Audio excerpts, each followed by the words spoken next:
Out of his box, the spectator sport at Tower Bridge has shifted to a crane across the Thames.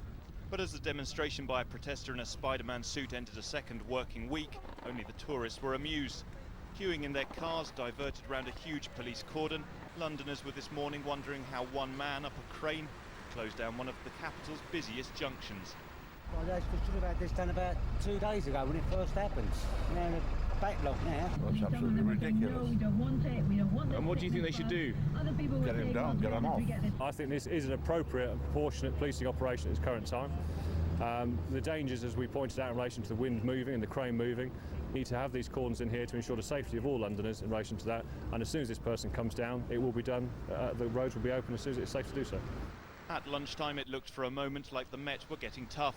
Police with handcuffs on their belts climbing the crane. But a few minutes later, they returned empty-handed. The officer in charge insisting they were only there to talk.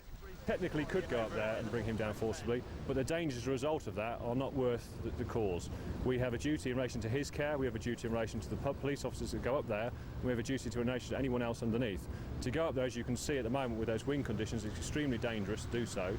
But the man in the suit, David Chick, has done this before, climbing another crane on the site in June. He endured summer heat then, and his supporters say he's ready for whatever autumn brings. But this is an uncomfortable time for the police as well, under attack not only from the public fed up with the disruption, but also from the protester, who apparently has been throwing what's described as human waste at officers. Despite this, they say the softly approach is best, and are prepared to wait until David Chick comes down of his own accord. At Tower Bridge, this is Nick Scott-Plummer for London Tonight.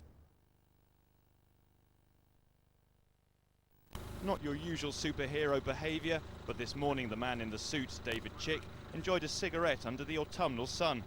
From his vantage point up a crane by Tower Bridge, he had a bird's eye view of the disruption his protest has caused. On the ground, an enormous police cordon is in place, blocking access to the bridge and the junction by the Tower of London, one of the main arteries into the city. The cordon was extended yesterday after police claimed high winds could swivel the crane dangerously. But this morning, with only the lightest of breezes, the area was still closed off. How bad is your journey now? It takes ages longer, plus I'm a estate agent, as I mean, cross the bridge at least 3 times a day. It took me an hour and a half yesterday. Yeah? To do a quarter of an hour journey. I thought, to be honest, I thought it was quite funny to start off with for the first couple of days, or first day. Once you've seen it once, I think it should come down and make his point.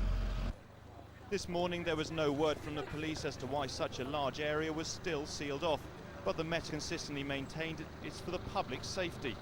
They've also defended their softly approach, saying it's not safe to force him down, despite growing calls to end this swiftly. At Tower Bridge, this is Nick Scott-Plummer for London Today.